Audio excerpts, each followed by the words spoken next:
Hello and welcome to the Satellite TV podcast. Our returning guest today is a retired US Army colonel. Originally born in Punjab, a few years after partition, he received his education in India but completed his postgraduate after emigrating to the US. And it was then he was commissioned into the US Army. But after studying applied political science in the early 1980s, he discovered an entirely different perspective of Mahatma Gandhi and indeed the history of the oppression of the Sikhs in the Punjab post-partition. He's the author of several books, including Gandhi Behind the Mask of Divinity and Gandhi Under Cross-Examination.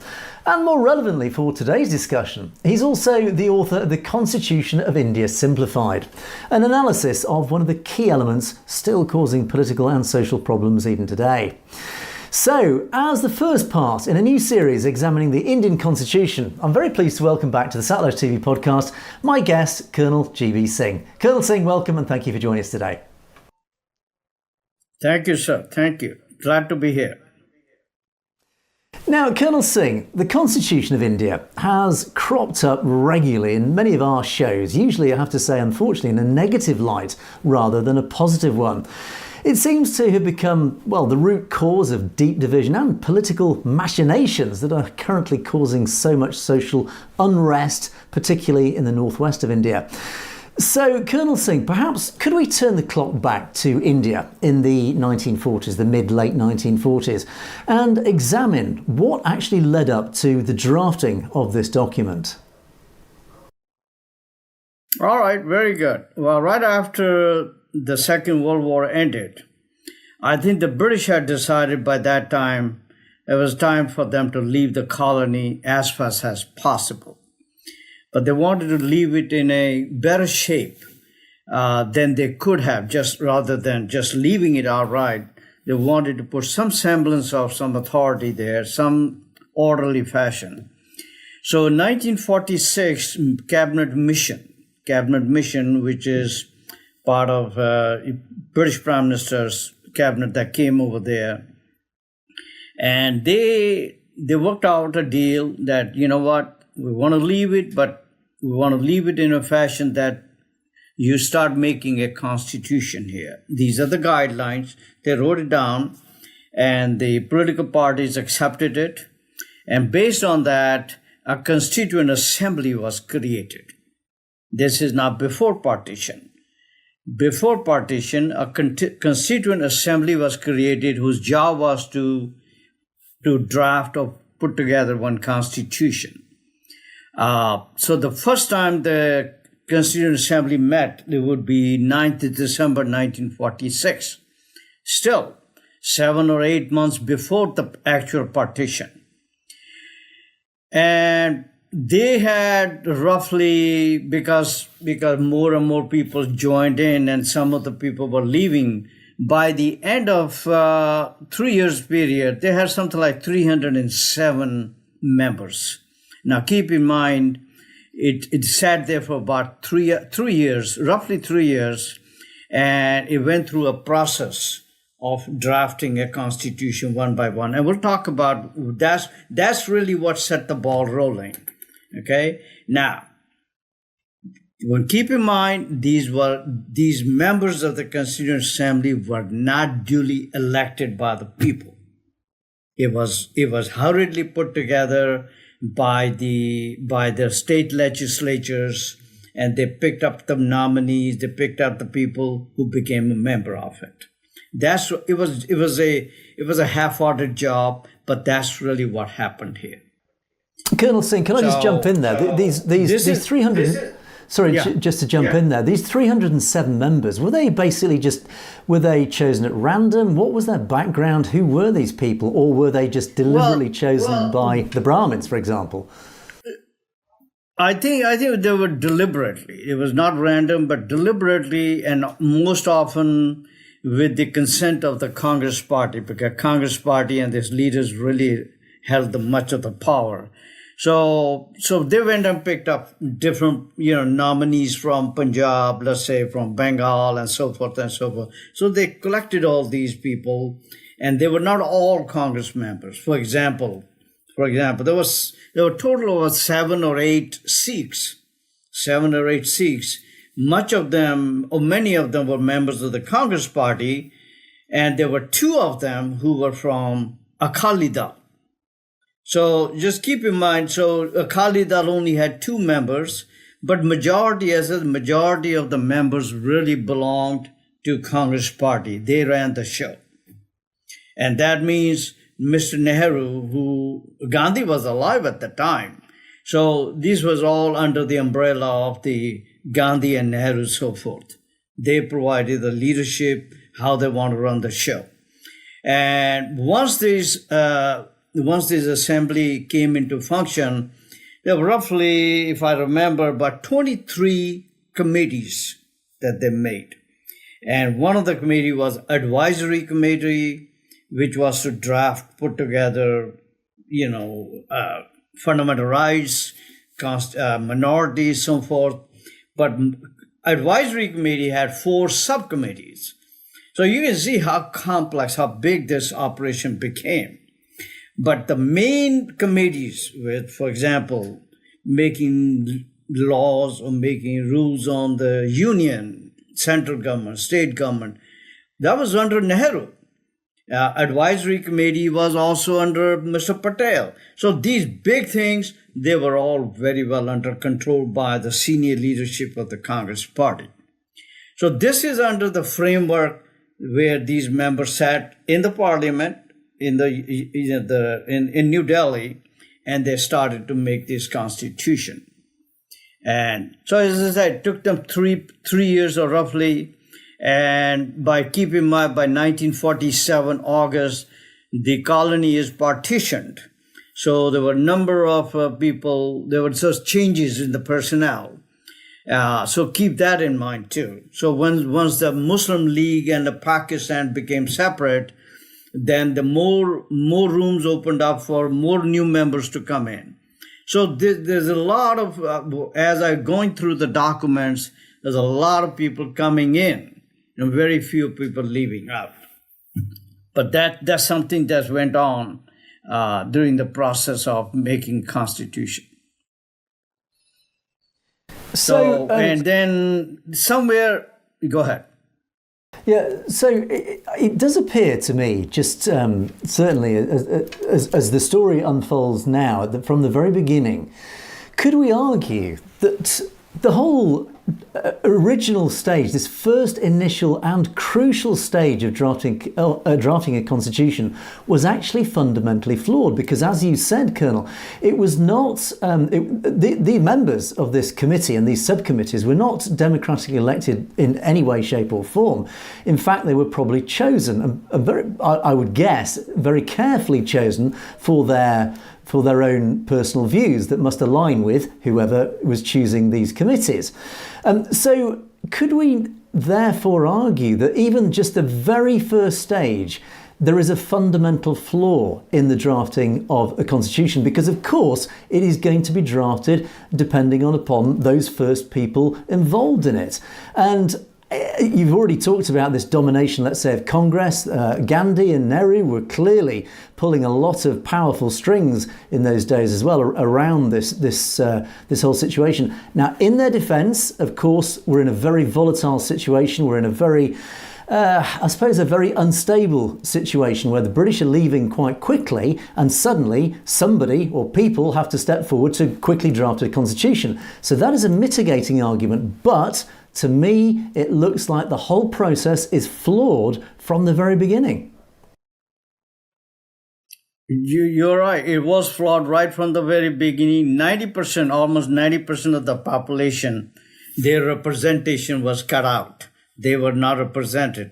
So, but again, because the British are leaving and too many things were happening, this is the best they could come up with so that they can leave fast. And understand this is what happened, and we are just looking back after many, many years what really happened. Okay, this what we are talking about.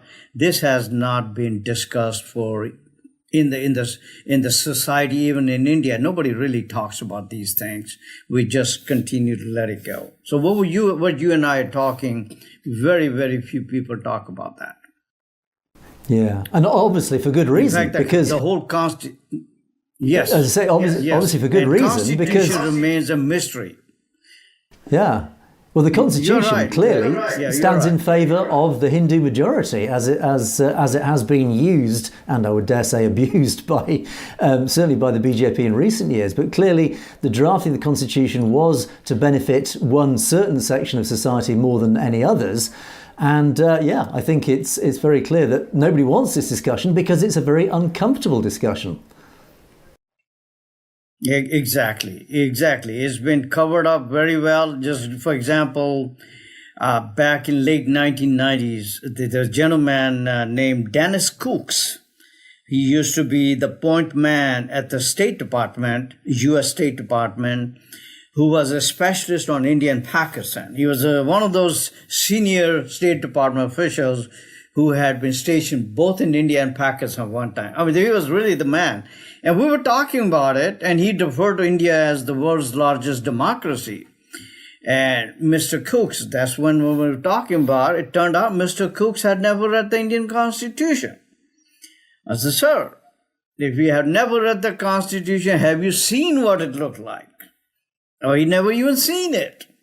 I said, sir, if you have not read it and seen it, and you are the man in the United States, what makes you think what is going to happen to people like us, common people?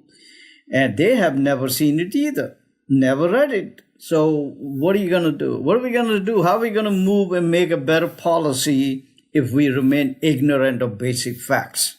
I think it was a lot of jolt to him that somebody like me who would be challenging him. But I think what happened to him was I saw just about everywhere, within the administration, as well as within the specialists, as well as general public. I don't remember I ever saw an individual, ever met an individual who has actually read it.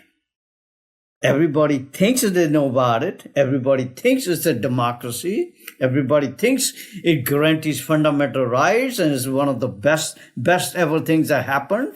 But nobody actually read it. And this is where I began to challenge people. And things began to change. Once you begin to challenge, and obviously I had to get the real copy of the Constitution and read it thoroughly myself. That's where things began to change. Okay? Give credit to the State Department. I have to give credit to them. I think they did change their tone after that. After that, they did change their tone. I don't think I ever seen them describing India as a great democracy and that. I don't think I ever see that. The journalists, I've seen a lot of journalists still continue to do that. But there is a change there. A lot of people now know about it. And then, of course, I end up writing a book with another author. The whole idea was that a lot of people simply cannot understand this stuff. Simple people, but cannot understand it. And I said, you know what, let's write a book, simplified. Even when you simplify it, even that is difficult because it's English language. And a lot of these terms are Western-oriented terminologies that local people in India really they have difficulty understanding such things. But that's really the background, how I got into it. And it has continued even today, as you and I are talking. I think it's the first time we'll be talking more details, more, like, for example, we'll be talking about the preamble. That preamble can throw off a lot of people based on what we're going to be talking about. But in their mind, simple people, they think we the people, because that's what the preamble starts. So they really believe that this whole thing was done so beautifully. We copied a lot of things from the American Constitution, which they believe is also beautiful. So a lot of those suggestions became facts. They become facts in the minds.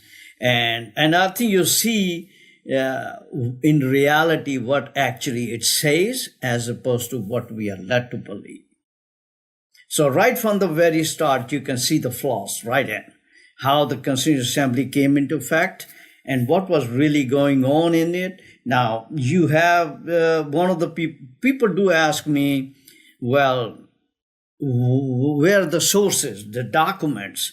So again, if you want to know primary sources, in addition to the Constitution copy itself, you have the Constituent Assembly debates. I think I sent you the photo of it. Okay. Now, the last one was published in 2014. That's the sixth edition. So if you're going to read it, might as well pick up the latest edition. But if you want to use it online, then the edition is the first edition, 1950. You can pick it up from the online, but there are a lot of errors in it. Then also send you 6 volumes of Shiva Rao's volumes, but they were published 5 volumes, 6th one was added later on, but these were published in 1966 to 68. Those are primary documents in it. Whatever you're missing in the assembly debates, you can find it in this. And then the last one is K.M. Munshi, which was a very prominent Hindu leader, and he was a part of the Constituent Assembly. He wrote 2 volumes in 1967 and onward. Volume number 2 specifically is earmarked for these primary documents. So all in all, you have roughly 11,000 pages of primary documents. And if you read them all, I think you really get the gist what really happened.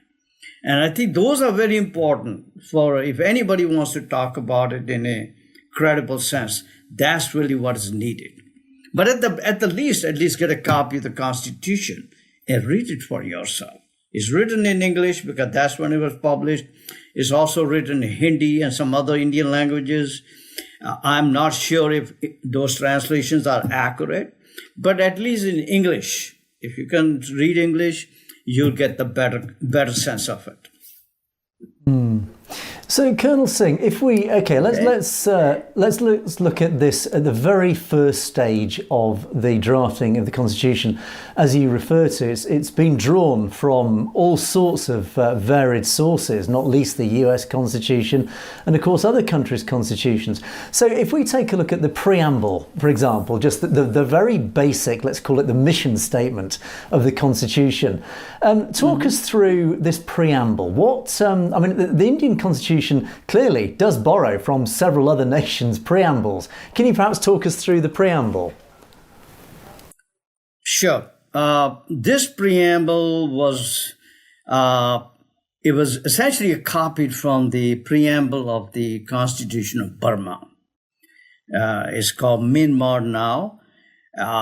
And the gentleman who was involved in this kind of stuff, his name is I get the B.N. Rao, R-A-U, that's his name. Remember I talked about Shiva Rao, the one who wrote those 5 volumes? That's his elder brother, okay? So Mr. Rao, R-A-U, because his spelling is different here. Mr. Rao was also involved with the framing of the Constitution of Burma. So that preamble, he picked it up and brought it to the Indian Constitution. So I think there's a difference of about 2 years, 1947 in Burma and 1949 when the assembly ended essentially. That's when it was put together on the Indian Constitution, or the draft copy, the final draft copy. So Mr. Rao, R-A-U again, he was a civil servant, high civil servant, British civil servant, of course, was a lawyer and moved on in the ranks. And he was a constitutional advisor during the time this constitution was being made. In other words, he had the power, what goes on, what goes inside and what goes out. And he had a lot of imprint on it. The first draft copy that was made of the Constitution, it was really made by this guy. So he had a lot of input into it, okay? Now, let's say the other thing is, as if you look at the Constitution today, you have 395 articles. Now, 395 articles does not include the preamble. Preamble is separate.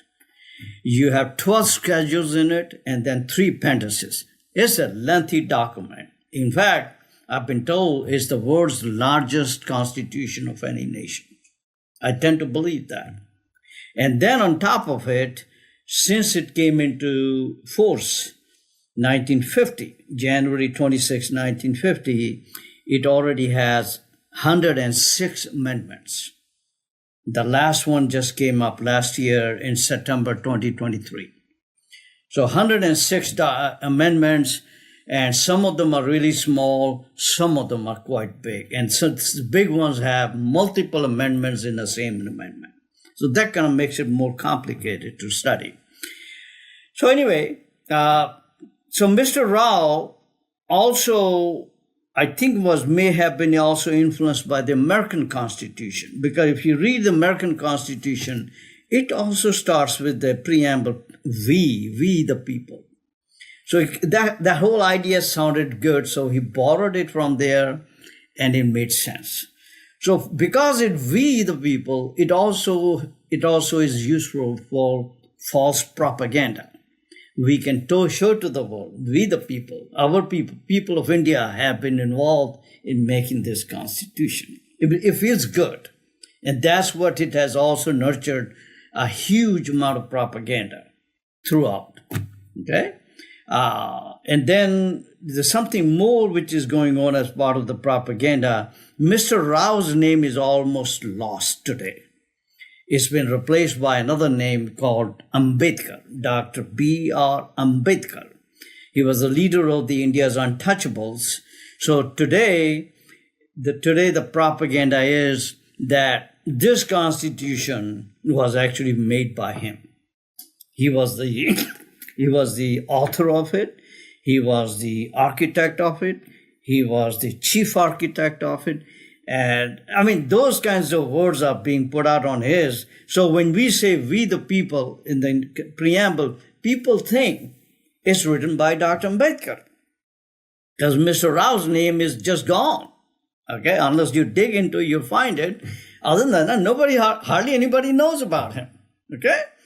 So, and then, by the way, Mr. Rao eventually left. He was selected for the international court in Hague, and that's where I think he died in 1953. So he didn't live long enough to see the constitution that he ended up helping out, what actually was done over the years. He didn't get it. He didn't live long enough to see that. But I think today the time has come to take a new look into it. And I think preamble is your best. So let's look at the preamble. Okay, you have a copy of it. I sent it to you. And I think the pudding is right where when you begin to read word for word. Word for word. Now, we're going to read the preamble as it is published today. The reason I'm saying it is that in 1976, during Mrs. Indira Gandhi's time, there were two changes that were made here. Two amendments, amendment number 42nd, if I remember it, okay? Let's include that there as it is today. It has not been changed since 1976. Let's take a look. So I'm going to read it. We the people of India, having solemnly resolved to constitute India into a, now very important, sovereign, socialist, secular, democratic republic. So socialist and secular were added 1976. Just want to give you an update. Okay, so let's go back again. We the people of India, having solemnly resolved to constitute India into a sovereign, socialist, secular, democratic republic. Now right there, that terminology, those 4 words or 5 words, it reminds you of who? It reminds you of communist countries. Communist countries under a Soviet Union, they are the ones who use that terminology. And again, this is at a time Indira Gandhi was deeply, deeply connected with Soviet Union.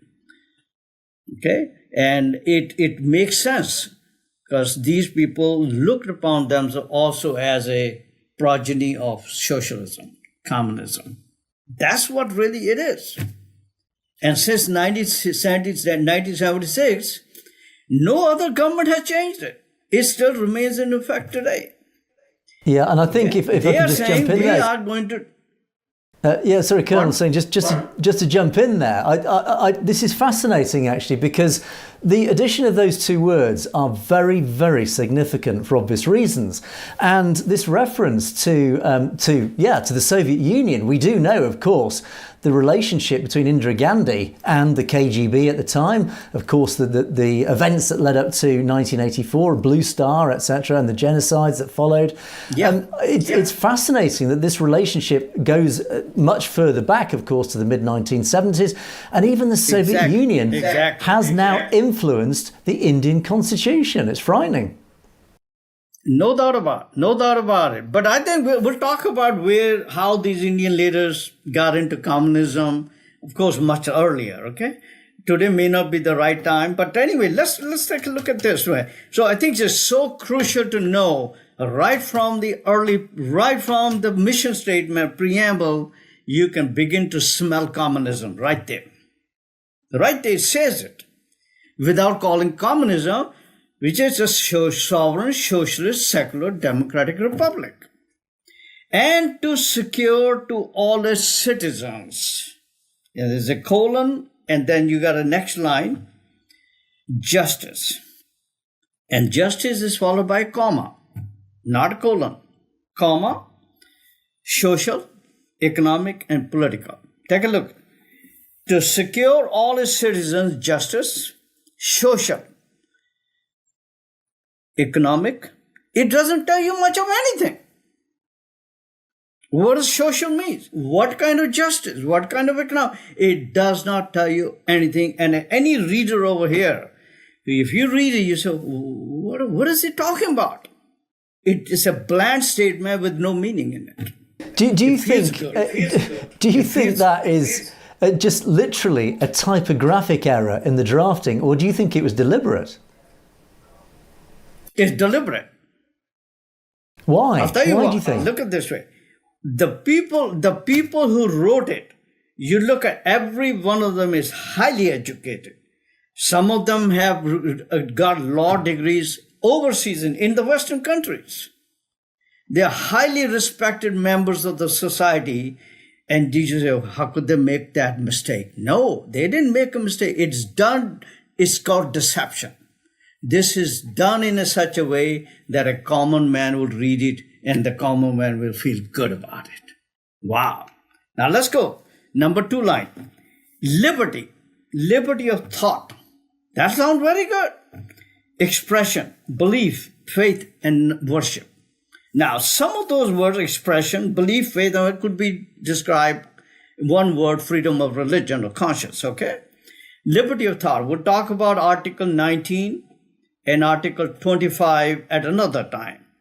And you will find that this very second line, liberty of thought, expression, belief, worship, and worship, it has no meaning in light of the Article 19 and 25. In other words, this is simply written, makes you feel good. Next line. By the way, one more item. Preamble, you cannot take preamble you cannot bring a lawsuit against the preamble because preamble legally has no value. It just feels good. It is. So they knew exactly what they were doing. So So in other words, as you rightly say, this preamble says one thing, but the actual legally binding elements say something quite different. Very, very clever. Really. They're totally different. Exactly. Equality of status and of opportunity. Now think on it. Equality of status and of opportunity. What does that really mean in the Indian setting? It means nothing. This has no value. Okay? This really equality of status. What status are they talking about? Nobody knows. Do you think this has some reference to the caste system? Do you think it was aimed to try and make the lower caste feel? If it is related to caste, then obviously it contradicts. Caste is not based on equality. Caste is not based on opportunity of God. Okay? So obviously it contradicts that. What I'm saying is when you really pay attention, when you close down, it really means nothing. It's a bland statement, but for a simple man, it feels good. Okay, equality of status and of opportunity, and to promote among all fraternity. Fraternity, assuming the dignity of the individual. All right there, it again you say, all right, it would have been nice if they had said we're going to abolish the caste system. Then it would make sense. Okay, a fraternity assuming the dignity of the. Why would you assume the dignity of an individual when, in light of fact, this country is riddled with the caste system? Inequality is everywhere. Okay, so again, this thing has again no value. It may sound good in America or somewhere else in the Western country, but right there it has no value. And you'll see throughout the Constitution, it violates that because caste system is legal. Yeah, so basically, it's a marketing statement. It's like a company with a great big marketing statement that doesn't deliver what it claims. Yeah. So and then there's the unity and integrity of a nation. Again, this was added by Indira Gandhi in 1976. Now take a look at it. Let's go back to 1976. Now, when you look at it today, for example, unity and integrity of the nation, you think, well, maybe there are nations out there around India that pose threat to India. Well, that's not what happened when 1976. When she had declared an emergency, the threat was, as she claimed, the threat was from inside of India. And I happened to be right there when she declared emergency, I think 1975. I happened to be there and I saw what was happening. There was no threat from inside. It was a threat to her status. That's what it was. And she automatically took it as a threat to the country. Now, this is when this was added. In other words, this mission statement is actually the very against the people of India in their mind. If they ask for something for themselves, rights or whatever, if they presume that to be a threat, this is against them. So in other words, this very sentence, when it was coined in there, when it was added to the preamble, it was against the very nature of the people of India. You ask for your rights, you will be asking against the very unity of India. Yeah, so do you think... This is how it came up. Yeah, just to jump in here, Colonel Singh, do you think, because if this was an amendment in 1975, the mid-70s, of course it was leading up to, there was this movement within the Punjab that was building. It wasn't, I guess at that stage, it wasn't a movement for Khalistan. It wasn't a movement at that point for self-determination. It was more a movement for autonomy. But maybe, do you believe that those in power, and let's say represented by Indira Gandhi, do you think they could fast forward their forecasts and realise that the movement in the Punjab would potentially lead to a breakaway, to self-determination and Khalistan? So do you think this was deliberately inserted with that in mind? And of course other regions within India that potentially may have started getting the thought of breaking away? It's possible because she had been known, Mrs. Indira Gandhi, she was known to, for one thing, because somebody, if I remember correctly, somebody asked her why there's such a huge build-up military and the security forces. She said the threat is from India, from within. It's well known. She claimed that the threat is from within. And maybe you're right that this thing was put there for the very purpose of, for that very purpose. I mean, I cannot be 100% sure about it because I got into it much later than that. But that's quite possible. That is what happened here. But because there was an emergency at that time going on, she made a lot of amendments into the Constitution. Now, one thing is for sure, because she was very, very close to the Soviet Union at the time, One thing is quite sure, if you read this preamble from the angle of communism without the word communism being said there, that's really what it comes down. You begin to get a better picture of it. Okay. Now, the word democratic, when you look at democratic, again, you go back to the terminologies that the Warsaw Pact countries and various other communist nations use. They call them democratic too, all the time. It was never an issue that the democracy or the democratic word has to fit in with the Western sense. That's not true here. Here it was a socialist sense. It's just a different sense here. Okay? So, now, before you go to Mrs. Indira Gandhi, before she came on board, you go to Mr. Nehru. Mr. Nehru and Mr. Patel are actually considered the architects of the Constitution. That's what they are, okay? Now, the members signed the Constitution.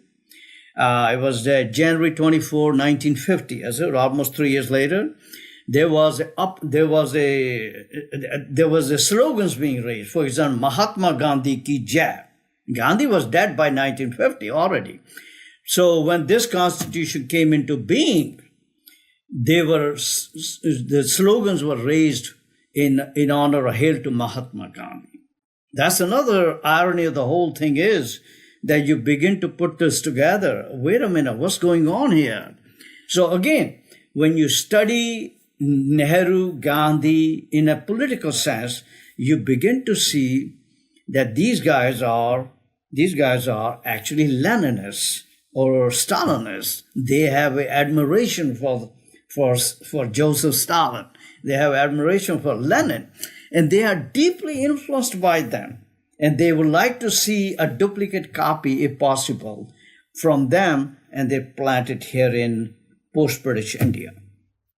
That's really what their aim is. And right there in the preamble, you begin to sense that something is not right here. Something, when you read it, like justice, social. Well, what does that mean, social? It doesn't tell you anything. Okay? But it feels good, it looks good, and then when you read further into it, things begin to become much more clear where this is going. Now, when this was completed, there were, as I said, 307 members by the end. There are still numbers, I can't put it together, but 271 at that time signed it. 26 of them supposedly did not sign it. And maybe some of them came later on, signed it. When I was I have the signatures of all the members who signed it. I was counting like 287. So there's some overlapping here, but definitely there were 2 Sikhs who were members of the Akali Dal who did not sign. Now, when they did not sign, their reason basically was that all this, the promises made to the Sikhs, for example, minority rights, it had been wiped out. There's nothing there in the Constitution. So they refused to sign. That's fine. But there were a number of other non-Sikhs who came along, also did not sign it. A whole bunch of them, you could call them Hindu, okay? They did not sign it. So there was, but again, when you look at the overall strength of the Congress party at the time, it didn't matter. It did not matter. This constitution came into being. Nobody actually, I've been researching this whole thing, nobody actually read it and questioned it. Nobody. It's the irony of the whole thing is that perhaps because of the post-partition times were very traumatic, maybe that's what happened. But today, when I go back even today, I see the same situation. Educated Indians, I asked educated Indians, I said, this is in English, man, read it. They read it. I give them a copy of it. They still won't read it. Even today, okay? I run into this all the time. And I'm just sharing that with you. It's just the reality that we face. So then at the very bottom, in our Constituent Assembly, this 26th day of November 1949, that's the day when there was a final roll call on the final draft copy of the Constitution. We do hereby adopt, enact, and give ourselves this Constitution. And that's again a copy from the American Constitution. They just put it together like that. So it's a concoction, but when you really pay attention to it, it does not mean much of anything if you're looking at from a democratic rights. It doesn't give you anything. It doesn't even give you even a hint, but feel good. That's all it is. At the most, it's telling you we're going to be committed to communism.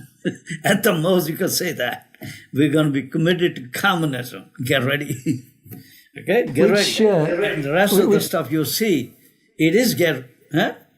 Yeah, so which actually brings us full circle to one of my earlier comments, was that actually the process was fundamentally flawed from the very beginning. And of course, any successful democratic process requires an opposition. It requires debate. It requires opposing views to reach a consensus. Yes. And very clearly in the drafting of the Constitution in India, it was drafted with a one-sided view, with a clear agenda, and there was no other opposing party to question it. And therefore, it was flawed from the very beginning. It was drafted with one view in mind, and quite shockingly, and certainly a revelation to me, clearly with a communist influence in there. That's right. Now, one more thing. Right early on, as I said, there were about 23 committees. One of the committees' name was Rules Committee. Rules. They will make the rules for the committee. And that very early on, when they published the Rules Committee, they did promise that once this is all made, we're going to have a ratification process. We're going to send this Constitution to the people of India, to various states, okay? And they will be, if they ratified, only then we accept it. If they don't ratify, it will not go through. Right after the British left, now British is gone, 1947, August onward, the Rules Committee again met and they wiped out the ratification idea. It's gone.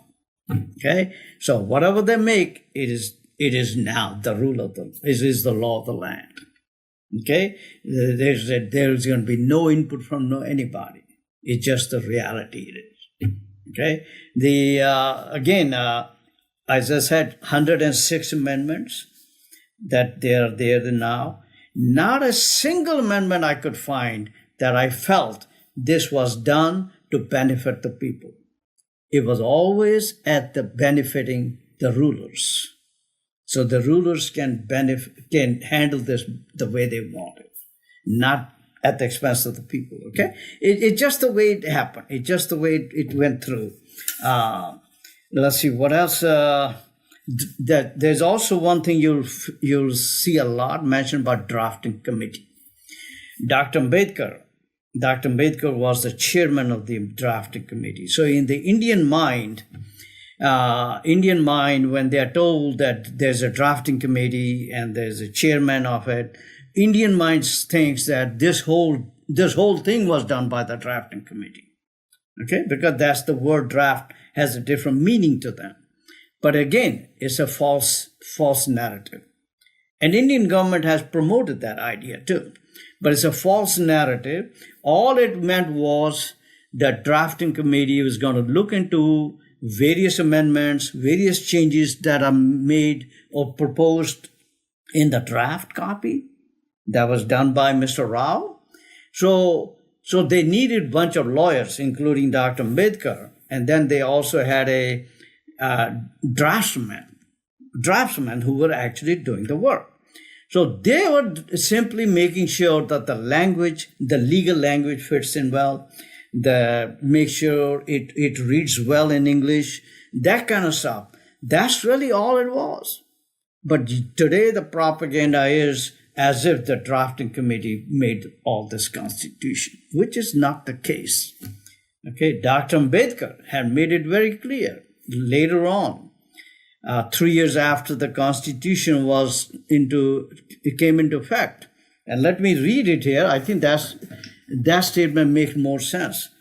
I'm going to read it here. He said it on September 2, 1953, when he is a member of the Rajya Sabha, which is the upper house. That's when he made this comment. Sir, my friends tell me that I have made the Constitution, but I'm quite prepared to say that I shall be the first person to burn it out. I do not want it. It does not suit anybody. He made it very clear. What he's saying is he's not the maker of the Constitution. And by this time, 1953, 3 years after the Constitution came into fact, he's having second thoughts. He's telling the truth. This is bad document, and it does not suit anybody. This is what he has said, but yet today, since he died in 1956, today, which we go back, the propaganda is so intense, so deadly, that he is the father of the Constitution. Okay, Indian government spent millions and millions to promote that idea. Okay, and his followers, because his followers also think that is the case. The media, Indian media, also promotes that idea. So this false narrative is going all over India, and it's become sacred. So the Constitution is a sacred document now. Prime Minister Modi, if you see some of this photos, he will be in a worship mode on this Constitution copy. It's that sacred. It has become another Hindu scripture. It's become another Hindu scripture. It is sacred document now. Okay? And some people who actually take a look into it, they may even claim that, wait a minute, not only has it become a sacred scripture, it has become an advanced version of Manu Smriti. That Smriti, the Dharma Shastra, that gives the caste rules and so forth. So this is the advanced version of it. And I think rightly so. We'll talk more in details what is in it. That has become a scripture. How did a communist document become a scripture? Even Stalin would not have thought about it. That something like that transformation had occurred in India. Lenin would have never thought of that. Okay, how they have spiritualized or made sacred this document that based on communism. He would not have figured it out. It's very clear, Colonel Singh, that the lesson to be learnt has been learnt across the world throughout history. The winners write history. And it's also very clear that this preamble, even on its own, is just a masterclass in marketing. And one has to really take our hats off to, I suppose, the public relations success of people like Dr. Ambedkar and Gandhi, as we've talked about in the past, who have managed to essentially rewrite history. They have become figures unjustifiably revered for their supposed deeds and achievements, when in fact the truth was something very different. But unfortunately, we have run out of time, but we must continue this discussion. There's still an awful lot to still talk about the Constitution, and we will indeed follow this series looking at the Constitution in great detail. But unfortunately, we must draw things to a close there. But we will be talking to Colonel Singh again to continue this. Colonel Singh, it has been an absolute pleasure as always. Thanks so much for joining us. Thank you. Take care. Bye-bye. Absolute pleasure. And thank you for watching the Satellite TV podcast. Take care. Bye-bye. We will see you next time.